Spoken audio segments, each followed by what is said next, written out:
China's largest ever military exercises surrounding Taiwan are drawing to a close, ending the 4-day-long retaliatory exercise after U.S. House Speaker Nancy Pelosi's trip to Taiwan. And now China to conduct regular military drills east of Taiwan Strait median line, as Beijing continues to remain defiant and refuses to bow to global calls to de-escalate tensions. The Chinese military will now conduct regular drills on the eastern side of the median line of the Taiwan Strait. The median line is the narrow strait between the island of Taiwan and mainland China, which is an unofficial line of control that military aircrafts and battleships from either side normally do not cross.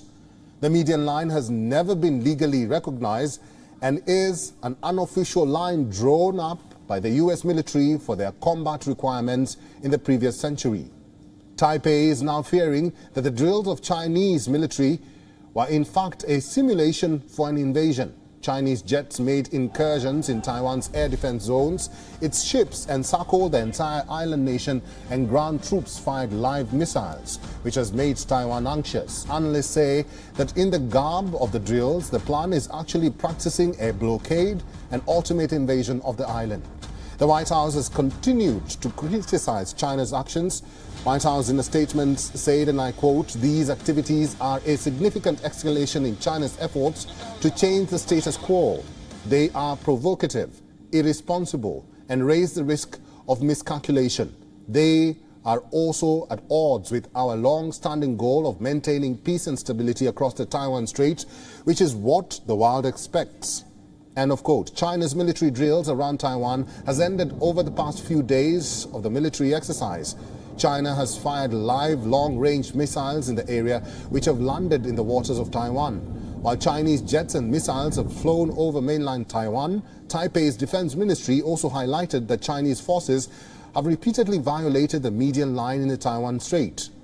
China also launched a volley of trade curbs against Taiwan in addition to live-fire military drills.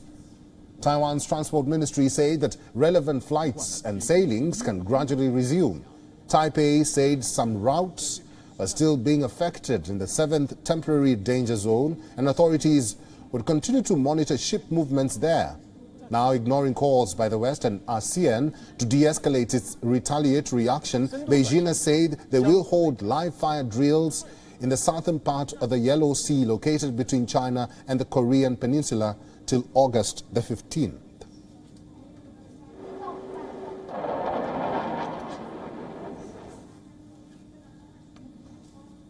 And for more on this, we are being joined by Jamil N. Jaffer from Arlington, who is a founder and executive director at National Security Institute. Jamil, thank you very much for making time and welcome to WION. Thanks for having me. What is the significance of the military drills to China, and what message is Beijing trying to send to the world with these military exercises around Taiwan? Well, obviously, these are highly significant exercises. As the White House pointed out, these are significantly escalatory. They raise tensions in the region. The Chinese, of course, response is that the raising of tensions came because of House Speaker Nancy Pelosi's visit to Taiwan, and they're simply responding.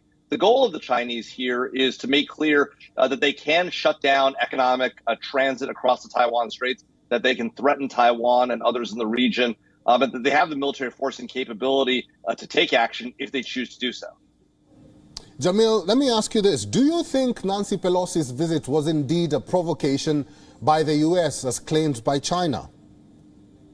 Look, I don't think so. I mean, I think the reality is that the United States has long had a creative relationship when it comes to Taiwan. We've long had diplomatic relations with that nation under the Taiwan Relations Act, passed immediately in the aftermath of the declaration of the One China policy.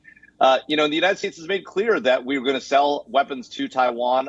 And in the past, senior U.S. government officials, including the Speaker of the House under Newt Gingrich, had visited Taiwan. So this is not an unusual thing. It is the first time in a long time that a person of that seniority has gone to Taiwan. But the U.S. relationship with Taiwan has long been clear when it comes to providing it weapons and the like to protect itself. Jamil, what do you make of this battle of egos or supremacy between China and the United States? Well, look, I mean, I think there is a long-standing economic challenge between the United States and China. We have a great relationship when it comes to sharing economic capabilities. At the same time, the reality is that China is an up-and-coming superpower. It's starting to flex its muscles. It's starting to get aggressive when it comes to things like Hong Kong, like the India border. We've seen China behave badly in turning over 1 million Muslims in the Xinjiang province. So we know that China has both internal and external concerns. It is flexing its muscle, and the United States is also making clear that it has regions, it has interests in the region as well. It is a Pacific nation, and it has strong relations with countries like India, Japan, Australia, and South Korea. Well, we'll have to leave this discussion there. I've been talking to Jamil N. Jaffer, who is a founder and executive director at National Security Institute, live from Arlington, United States. Thank you very much for making time and for talking to WION today. Thank you. WION is now available in your country. Download the app now and get all the news on the move.